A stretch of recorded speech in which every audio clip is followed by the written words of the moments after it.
আসসালামু আলাইকুম, স্বাগত জানাচ্ছি চ্যানেল আই সংবাদে। সংবাদ কক্ষে আপনাদের সাথে আছি আমি প্রিয়াঙ্কা। বিস্তারিত সংবাদের শুরুতেই জানিয়ে দিচ্ছি সুপার ফ্রেশ ফর্টিফাইড সয়াবিন তেল। সংবাদ শিরোনামগুলো। অপপ্রচারে বিভ্রান্ত না হয়ে সকলকে সতর্ক থাকতে প্রধানমন্ত্রীর আহ্বান। ধ্বংসযজ্ঞে অংশ নেওয়া সবার শাস্তি নিশ্চিতে চাইলেন জনগণের সহযোগিতা। কোটা সংস্কার আন্দোলনের ধ্বংসযজ্ঞে ট্রেন চলাচল বন্ধে প্রায় 23 কোটি টাকার ক্ষতি, লাভজনক করার প্রক্রিয়ায় বাধা মন্তব্য। বাজারে সবজির দাম কেজিতে কমেছে 10 থেকে 20 টাকা, কারফিউয়ের অজুহাতে চালের মূল্য বাড়ানোর অভিযোগ। দেশে কয়েকদিনের সহিংস ঘটনার প্রভাব শেয়ার বাজারেও। বুধবার বড় দরপতন হলেও কিছুটা ঘুরে দাঁড়িয়েছে বৃহস্পতিবার। এবং আজ পর্দা উঠছে দ্য গ্রেটেস্ট শো অন আর্থ অলিম্পিকের। 4 ঘণ্টা ধরে চলবে উদ্বোধনী অনুষ্ঠানের বর্ণাঢ্য আয়োজন।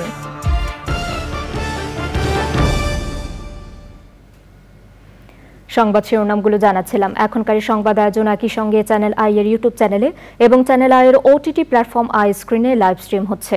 যাচ্ছে বিস্তারিত সংবাদে। অপপ্রচার চালিয়ে কেউ যাতে বিভ্রান্ত করতে না পারে সেজন্য সকলকে সতর্ক থাকার আহ্বান জানিয়ে প্রধানমন্ত্রী শেখ হাসিনা যারা ধ্বংসযজ্ঞ চালিয়েছে তাদের শাস্তি নিশ্চিত করতে সকলের সহযোগিতা চান। কোটা সংস্কার আন্দোলনের সময় সন্ত্রাসীদের সহিংসতায় ক্ষতিগ্রস্ত বাংলাদেশ টেলিভিশন পরিদর্শনে গিয়ে প্রধানমন্ত্রী বলেন, মুক্তিযোদ্ধা রাজাকার নিয়ে তার বক্তব্যকে বিকৃত করে অপপ্রচার চালানো হয়েছে। নীলাদ্রি শেখরের রিপোর্ট। কোটা সংস্কার আন্দোলনের আড়ালে সারা দেশে যে ধ্বংসযজ্ঞ চালানো হয়েছে তার থেকে বাদ পড়েনি রাষ্ট্রীয় টেলিভিশন বিটিভি। হামলাকারীরা 18 জুলাই টেলিভিশন ভবনে ঢুকে একে একে গাড়ি ক্যামেরা ভাঙচুর করে আগুন ধরিয়ে দেয়। শুক্রবার সকালে ক্ষতিগ্রস্ত বাংলাদেশ টেলিভিশন ভবন পরিদর্শন করেন প্রধানমন্ত্রী শেখ হাসিনা। তিনি ভবনটি ঘুরে দেখেন এবং কর্মকর্তা কর্মচারীদের সঙ্গে কথা বলেন। বিএনপি জামাত সারা দেশ থেকে কর্মী এনে ঢাকায় আক্রমণ করেছে উল্লেখ করে প্রধানমন্ত্রী বলেন, এই সহিংসতায় ব্যবহার করা হয়েছে গান পাউডার। বিভ্রান্ত ছয় কেউ কাউকে যেন কোনো রকম মিথ্যা অপপ্রচার চালিয়ে কাউকে যেন বিভ্রান্ত করতে না পারি। আসল সত্যটা জানুন। যারা এসবের সাথে জড়িত সারা বাংলাদেশের আনাচে গানাচে যে যেখানে আছে তাদের খুঁজে বের করুন, এবং তাদের শাস্তির ব্যবস্থা করার জন্য সহযোগিতা করুন। আমি দেশবাসীর কাছে সেই আহ্বান জানাই। শুধু দেশে নয়, বিদেশে বাংলাদেশের যে জনশক্তি রয়েছে তাদের মধ্যেও ভুল তথ্য ছড়ানো হচ্ছে বলে জানান সরকার প্রধান। তার মিছিল করতে যে শুধু নিজেদের চাকরি বাকরি রুজি রোজগার পথ যে হারালো তা না, আজকে যে বাঙালির ওখানে কাজ করে খায় তাদের মুখটা কোথায় থাকে, তাদের কি অবস্থা হয়, আর ভবিষ্যতে ওই দেশে আর নেবে কিনা। হ্যাঁ, আমার সাথে সকলে একটা ভালো বন্ধুত্বপূর্ণ সম্পর্ক আছে বলেই তাদের কাছে আমি সাথে সাথে মেসেজ পাঠিয়েছি এবং দুঃখ প্রকাশ করেছি। তাতে অন্তত আমাদের এখন যে 20-22 লাখ মানুষ ওখানে কাজ করে তারা যেন নিরাপদ থাকে। অনেক জায়গায় টেলিফোন করে বলছে ওখানে আন্দোলন করো, এমন দেশে আমাদের সেখানে ফোন করে আমাকে জানাচ্ছে, মেসেজ দিচ্ছে। তাহলে যেটা করা মানে কি আমাদের দেশের ভাবমূর্তি শুধু নষ্ট না, যারা কোনো কাজ করে খাচ্ছে তাদের রুজি রোজগারও তো নষ্ট হয়ে যাবে। প্রধানমন্ত্রী বলেন, মুক্তিযোদ্ধা রাজাকার এ নিয়ে তার বক্তব্য বিকৃত করে অপপ্রচার চালানো হয়েছে। আমার কথাটাকে বিকৃত করা হয়েছিল। সেই সূত্রে আমি বলেছিলাম, মুক্তিযোদ্ধা পরিবারের সন্তান সন্ততিরা কি মেধাবী না? তাহলে মেধাবী কি শুধু ওই রাজাকারের ছেলে মেয়ে? তাদের স্লোগানটা কি? তুমি কে আমি কে, রাজাকার রাজাকার। তার মানে তারা নিজেদেরকে রাজাকার হিসেবে পরিচয় দিল। আমি তো তাদের রাজাকার বলিনি। এবং এটারই প্রতিবাদ প্রত্যেক শ্রেণী পেশার মানুষ কিন্তু করেছিল। তখন তারা তাদের স্লোগান পরিবর্তন করলো। কি স্লোগান? চেয়েছিলাম অধিকার, হয়ে গেছি রাজাকার। আরে রাজাকার তো আমি তোমাদের করি নাই, তোমরা নিজেরা স্লোগান দিয়ে তোমাদেরকে রাজাকার করেছ। মানুষের প্রয়োজনে গড়ে তোলা স্থাপনাগুলোতে হামলা চালানো কেমন মানসিকতা, সে প্রশ্ন রাখেন প্রধানমন্ত্রী শেখ হাসিনা। Niladri Shekhar, channel I, Dhaka. আওয়ামী লীগের সাধারণ সম্পাদক ওবায়দুল কাদের বলেছেন, কোটা আন্দোলনে হত্যা ধ্বংসযজ্ঞের দায় শুধু বিএনপি জামায়াতের। বিচার থেকে দায়মুক্তির জন্য আন্তর্জাতিক হস্তক্ষেপ চাচ্ছে দলটি। ধানমন্ডিতে আওয়ামী লীগ সভাপতির কার্যালয়ে সংবাদ সম্মেলনে ওবায়দুল কাদের বলেন, তদন্তে নাশকতার হোতাদের অনেক তথ্য বেরিয়ে আসছে। সরকার হটানোর অপচেষ্টা সফল হতে দেয়া হবে না বলেও জানান আওয়ামী লীগের সাধারণ সম্পাদক।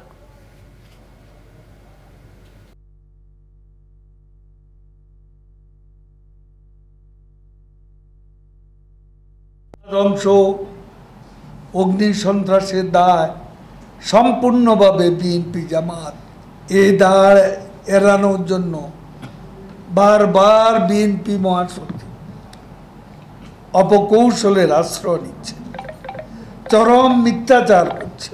এদের নির্দেশদাতা যে হোতারা এসব ঘটনা এই তাণ্ডবে তারা কিন্তু অ্যারেস্ট করছে, রিমান্ডে আছে, অনেক সত্যই বেরিয়ে। কোটা সংস্কার আন্দোলনের কারণে ধ্বংসযজ্ঞ এবং ট্রেন চলাচল বন্ধ থাকায় এরই মধ্যে প্রায় 23 কোটি টাকার ক্ষতি হয়েছে রেলওয়ের।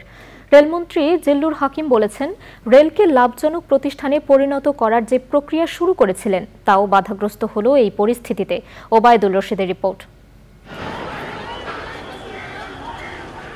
কোটা সংস্কার আন্দোলনের সময়ে সহিংসতায় যেমন প্রাণহানির ঘটনা ঘটেছে, তেমনি টার্গেট করে ভাঙচুর ও অগ্নিসংযোগ করা হয়েছে বিভিন্ন প্রতিষ্ঠান ও স্থাপনায়।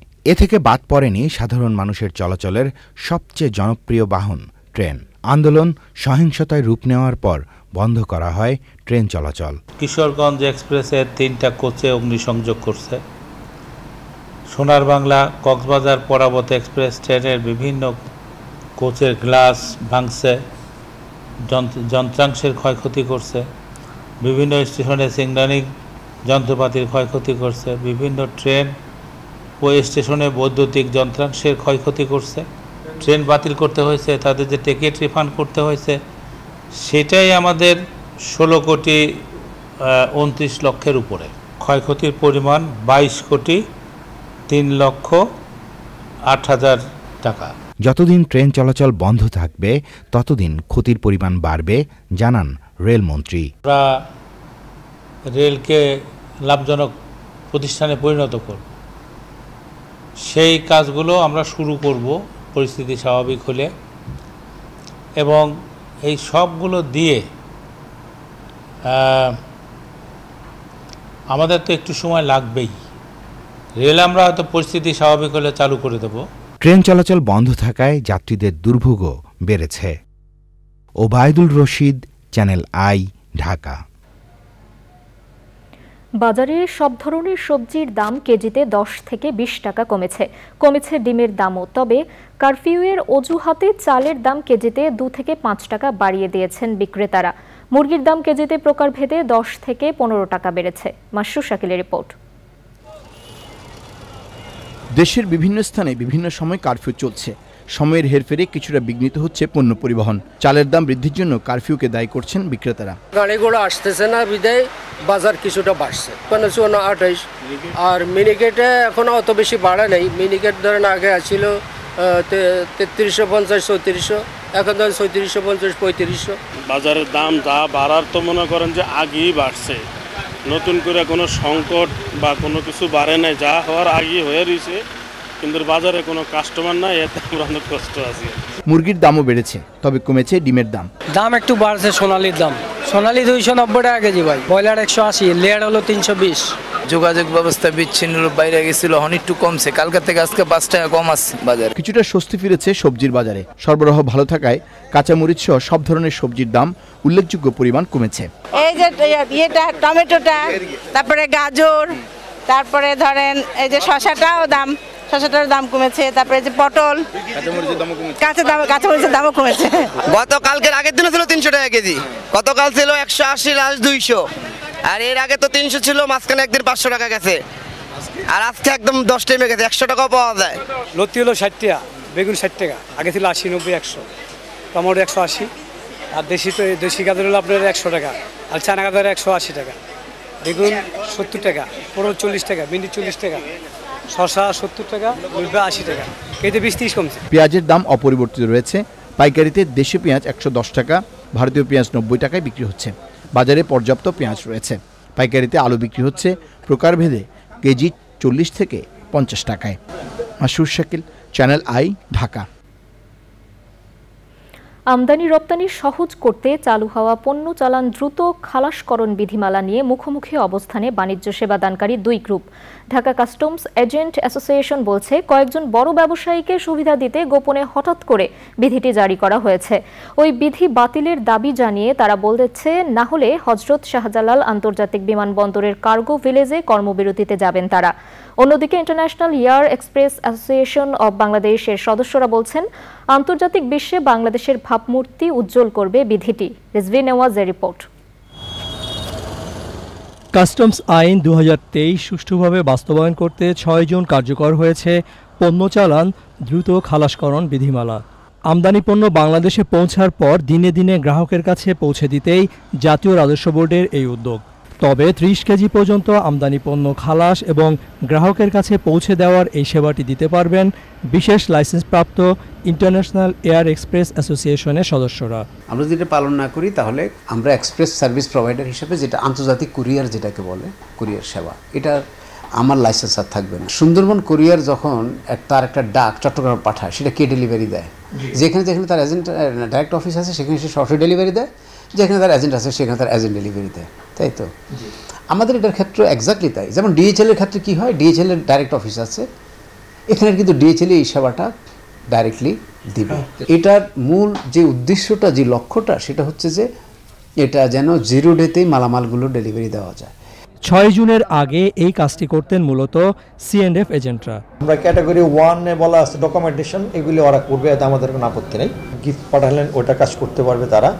এবং ই কমার্সের মাধ্যমে যদি কোনো ব্যক্তি কোনো কিছু আমদানি করেন, ইম্পোর্ট মানে কিনেন, এটা কাজ ওরা করতে পারে, এটা ওদের কাজের মধ্যে পড়ে।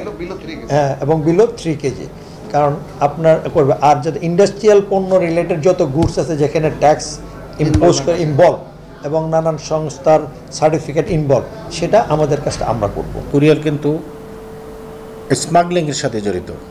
অনেকগুলো কোম্পানি কিন্তু ধরা খাইছে, গোল্ড ধরা খাইছে, বিভিন্ন নেশাজাতীয় দ্রব্য ধরা খাইছে, সিগারেট ধরা খাইছে, আরও কিছু নিষিদ্ধ পণ্য ধরা খাইছে। সেটা কেসগুলো কিন্তু চলমান।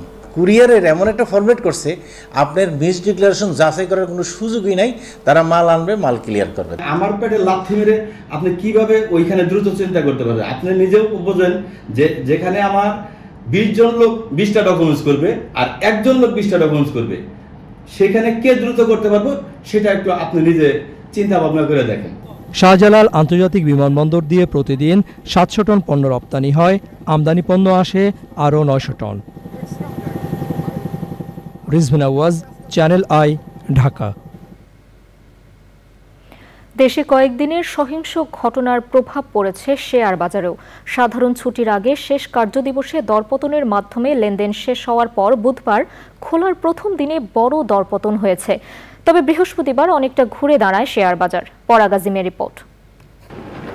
সারা বিশ্বে যে কোনো অস্থিতিশীল পরিস্থিতির প্রথম প্রভাব পড়ে শেয়ার বাজারে। বাংলাদেশও এর ব্যতিক্রম নয়। কোটা সংস্কার আন্দোলনের সময় গত সপ্তাহের শেষ দিকে দ্রুতগতির 4G ইন্টারনেট সেবা বন্ধ হয়ে যায়। লেনদেনের বেশিরভাগই ইন্টারনেট নির্ভর হওয়ায় বৃহস্পতিবার লেনদেন অনেক কমে দরপতন হয় শেয়ার বাজারে। 3 দিন সাধারণ ছুটির পর সহিংসতা পরবর্তী প্রথম কার্যদিবস বুধবার ঢাকা স্টক এক্সচেঞ্জের সূচক কমে যায় 96 পয়েন্ট। লেনদেন দাঁড়ায় 159 কোটি টাকা, যা 1 বছরের মধ্যে সর্বনিম্ন। ক্যাপিটাল মার্কেটকে বলা হয় মিরর অফ অ্যান ইকোনমি। যখন অর্থনীতিতে কোনো রকমের দুর্ঘটনা ঘটবে, এই স্পর্শকাতর মার্কেটে কিছু না কিছু আপনার রিফ্লেকশন দেখতে পাবেন। আমাদের দেশে যে কয়দিন যে আমরা দুর্ঘটনাগুলো দেখেছি, এটার একটা ইম্প্যাক্ট তো থাকবেই, এবং তাই গতকালকে আমরা মার্কেটে তারই একটি প্রতিফলন দেখতে পেয়েছি। আশা করছি খুব কুইক অর্থনীতি পুনরুদ্ধার হবে এবং সব কিছু স্বাভাবিক পর্যায়ে চলে আসা শুরু হয়ে গেছে, এবং সামনে আমার মনে হয় অল্প কয়েকদিনের মধ্যে ঠিক হয়ে যাবে। তবে সপ্তাহের শেষ কার্যদিবসে আবার ঘুরে দাঁড়িয়েছে বাজার। বৃহস্পতিবার ঢাকা স্টক এক্সচেঞ্জের সূচক বেড়েছে 63 পয়েন্ট। সেই সঙ্গে বেড়েছে বেশিরভাগ শেয়ারের দাম। মানুষের মনে যে উৎকণ্ঠা, ভয় ছিল, সেখান থেকে সবাই বেরিয়ে আসছে, সেটা আমরা আজকের বাজারে দেখতে পাচ্ছি। তার মানে বোঝা যাচ্ছে যে মানুষের আবার কনফিডেন্স লেভেল আগের জায়গায় ফেরত যাচ্ছে। তো এই ধারা যদি বজায় থাকে, আমাদের যা ক্ষতি হয়েছিল তা আমরা অল্প সময়ের মধ্যেই হয়তো পুনরুদ্ধার করে ফেলতে পারবো। আপনাদের সবাই সহযোগিতা লাগবে। শেয়ার বাজারের উন্নয়নে নীতি সহায়তা অব্যাহত থাকবে বলে জানিয়েছেন নিয়ন্ত্রক সংস্থা বিএসইসির চেয়ারম্যান পরাগ আজিম, চ্যানেল আই, ঢাকা। দর্শক, এবারে বিরতি এবং বিরতির পর যা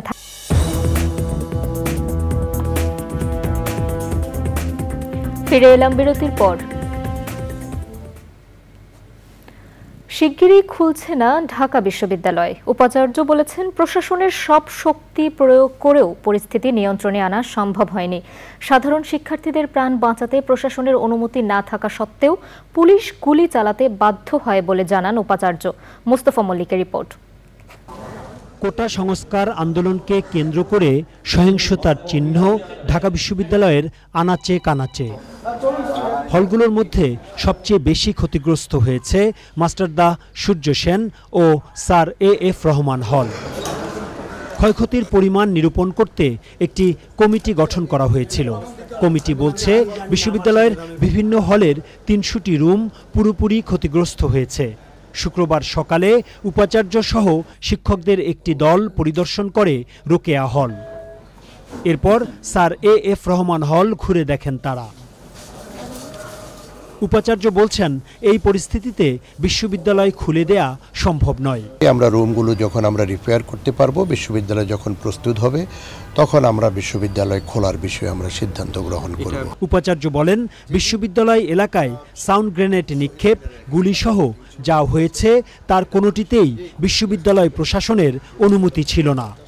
শহীদুল্লাহ হল, ফজলুল হল এবং ২১ হল, এগুলো কোটা সংস্কার আন্দোলনকারী যারা ছিল তাদের নিয়ন্ত্রণে চলে গেছে। পুলিশ ৬ ঘন্টা অপেক্ষা করেছে, পুলিশকে আমরা অনুমতি দিই নাই। সেই মুহূর্তে শিক্ষার্থীদের নিরাপত্তা, সেটি ছিল আমাদের কাছে গুরুত্বপূর্ণ এবং যা আমরা প্রশাসন থেকে আমরা আলাপ আলোচনা করেই শিক্ষার্থীদের নিরাপত্তাকে প্রায়োরিটি দিয়েই আমরা আমাদের বিশ্ববিদ্যালয়ে পদক্ষেপগুলো নিয়েছি। হল প্রফেসর বলেছেন, আরও বড় ধরনের সহিংসতা এড়াতে সবকিছু করেছেন তারা। রক্তপাত এড়ানো, জীবন বাঁচানো, এবং জীবনটা কিন্তু আমার জীবন না, জীবনটা হচ্ছে আমার বাচ্চাদের জীবন, আমার ছেলেমেয়েদের জীবন। আমি প্রবোস থাকতে আমার বাচ্চাদের জীবন নিয়ে তো আমি হুমকির মুখে পড়তে পারি না।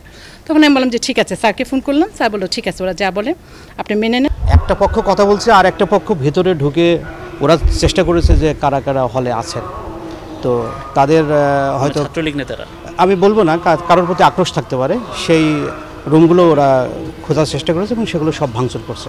বিশ্ববিদ্যালয় প্রশাসন বলছে, বিশ্ববিদ্যালয় খোলার পর শুধুমাত্র বৈধ শিক্ষার্থীরাই হলে থাকার সুযোগ পাবেন। Mostafa Mallik, channel I, Dhaka. জমকালো আয়োজনে প্যারিসে পর্দা উঠছে the greatest show on earth Paris অলিম্পিকের।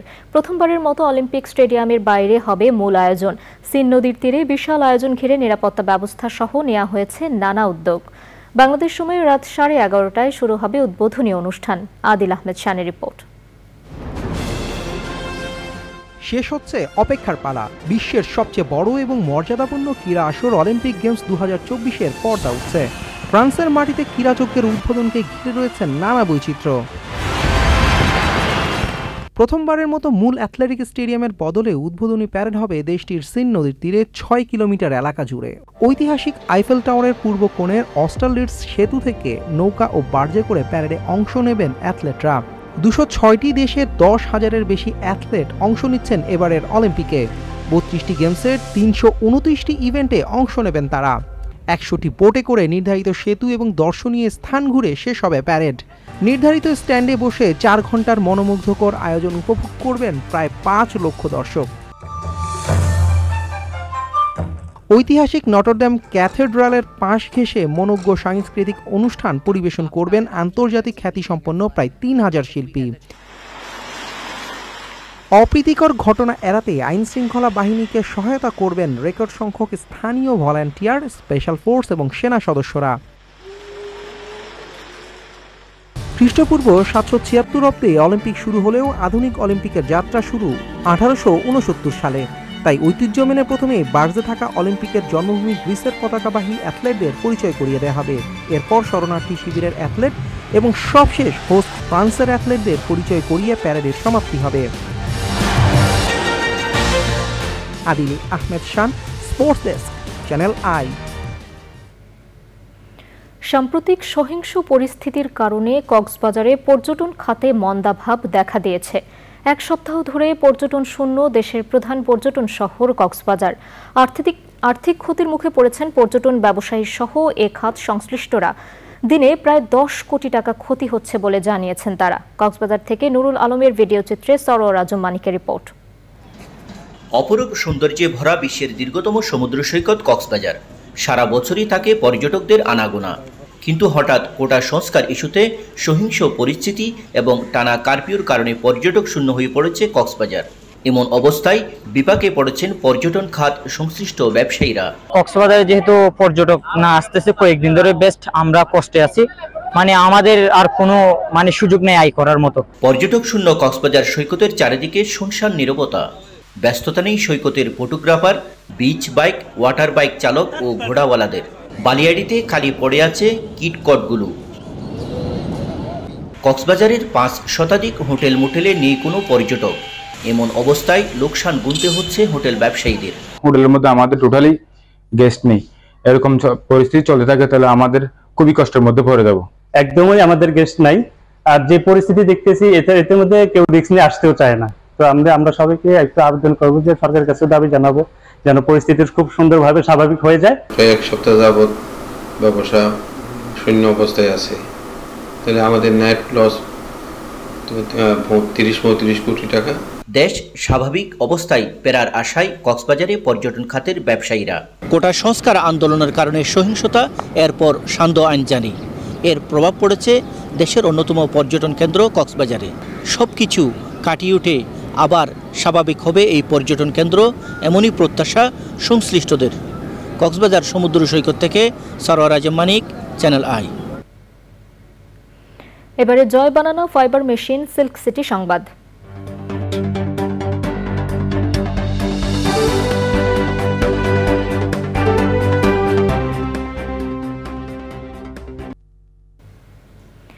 দেশের চলমান পরিস্থিতি নিয়ে রাজশাহীর বোয়ালিয়া, শাহ মখদুম ও রাজপাড়া থানা আওয়ামী লীগ ও সহযোগী সংগঠনের নেতাকর্মীদের সাথে মতবিনিময় করেছেন সিটি কর্পোরেশনের মেয়র AHM খায়রুজ্জামান লেটন।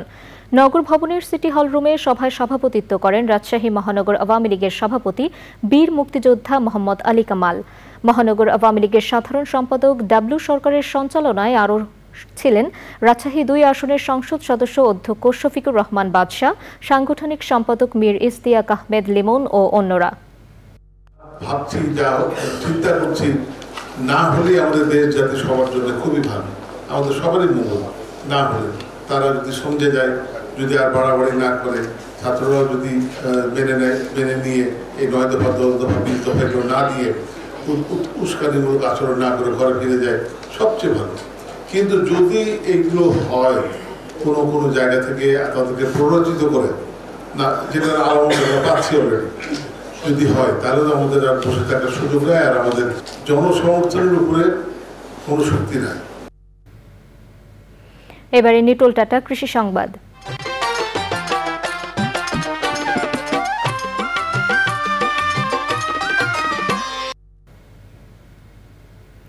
চলমান পরিস্থিতিতে কুড়িগ্রামের সবজি বাজারে ক্রেতা কম থাকায় সবজির দামও কিছুটা কম। স্থানীয়ভাবে কৃষকের উৎপাদিত পণ্য জেলার বাইরে যেতে না পারায় এই অবস্থার কথা বলছেন বিক্রেতারা। কুড়িগ্রাম প্রতিনিধি শ্যামল ভৌমিকের ভিডিও ও তথ্যচিত্রে তাফিমুল ইসলামের রিপোর্ট। কুড়িগ্রাম জেলার সবচেয়ে বড় সবজির আড়ত ও খুচরা বাজার জিয়া বাজার। এ বাজার থেকে জেলার প্রতিটি হাট বাজারে সব ধরনের সবজি সরবরাহ হয়ে থাকে, কিন্তু চলমান পরিস্থিতির কারণে ছোট ছোট পাইকার ও ব্যবসায়ীরা সহজেই বাজারে আসতে পারছেন না। খুচরা দোকানেও কম আসছেন ভোক্তারা, ফলে যে পরিমাণ পণ্য বাজারে আসছে তার ক্রেতা না থাকায় দাম অনেকটাই কম। সেদিন একটু আমদানি বেশি হয়, সেদিন তো দাম কম হয়, আর যেদিন আমদানি কম হয় সেদিন একটু বাজার মনে করেন যে বাড়তি হয়ে যায়। সকালকে বিক্রি করছিলাম 40 টাকা কেজি, আজকে বেচতেছি 30 টাকা কেজি। 144 ধরা দাঁড়ির কারণে লোকজন কম থাকায় পটল আমদানি যদিও কম, তারপরে বাজার অনেক কম, 30 থেকে 32 টাকা কেজি। সবজির দাম কম থাকায় কিছুটা স্বস্তিতে সাধারণ মানুষ। ব্যবসায়ীরা বলছেন প্রতিদিনই অবিকৃত সবজি পচে নষ্ট হয়ে যাচ্ছে, তাতে লোকসান গুনতে হবে অনেক। কালকে আজকে কম দামে পাইছি, তার জন্য আজকে একটু বেশি করে কিনতেছি। সবজির দাম তুলনামূলক হিসেবে অনেক দাম কম, আমরা কালকে যে সবজি 60 টাকা বেচছি আজকে 50 টাকা বেচতেছি, কারণে মাল নষ্ট হয়ে গেছে। মাল হারা গেছে, শাক আসে, কিছু করি আসে, এগুলো মালের আমদানি কম। কয়েকদিন আগে খুচরা বাজারে যে মরিচ বিক্রি হয়েছে 400 টাকা কেজি দরে, তা আজ বিক্রি হচ্ছে 200 টাকায়। 40 টাকার পটল বিক্রি হচ্ছে 30 থেকে 32 টাকায়। ঝিঙ্গা, বরবটি, ঢেঁড়স সহ প্রতিটি সবজির দামই নিম্নমুখী। তাফহিমুল ইসলাম, চ্যানেল আই। এবারে প্রকৃতি সংবাদ।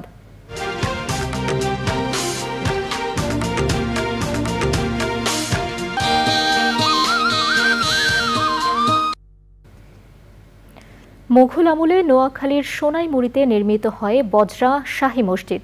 বিভিন্ন রঙের পাথর, চীনামাটির তৈরি তৈজসপত্রের খণ্ডিত অংশের ব্যবহার মসজিদটিকে করেছে সৌন্দর্যমণ্ডিত। মসজিদটি দেখতে প্রতিদিনই দূর দূরান্ত থেকে আসেন বহু মানুষ। আলাউদ্দিন শিবলুর তথ্য, ভিডিও চিত্রে আফরোজা হাসির রিপোর্ট। 1741 থেকে 42 সালে জমিদার আমানুল্লাহ 30 একর জমিতে বিশাল এক দিঘি খনন করে পাশেই গড়ে তোলেন দর্শনীয় বজরা মসজিদ। দিল্লির শাহী জামে মসজিদের নকশার আদলে নির্মাণ করা হয় মসজিদটি। রয়েছে মার্বেল পাথরের তৈরি 3টি গম্বুজ, ধনুকাকৃতি দরজার পাশাপাশি ভেতরে রয়েছে কারুকার্য খচিত মেহরাব।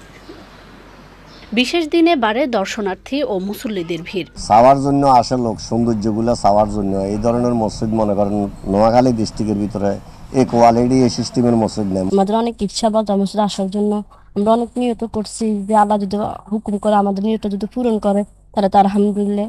সিরামিক দিয়ে তৈরি কিংবা ফুলের কারুকার্য এই জন্য মানুষ দেখার জন্য আসে অনেক দূর দূরান্ত থেকে।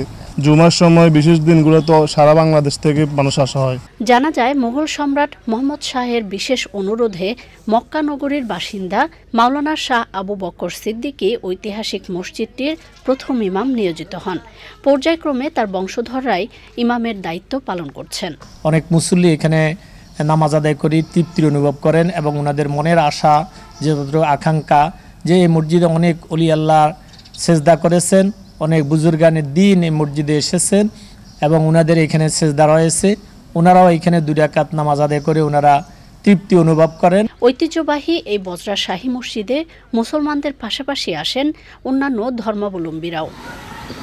আফরোজা হাসি, প্রকৃতি ও জীবন ডেস্ক, চ্যানেল আই। এবারে খেলার খবর।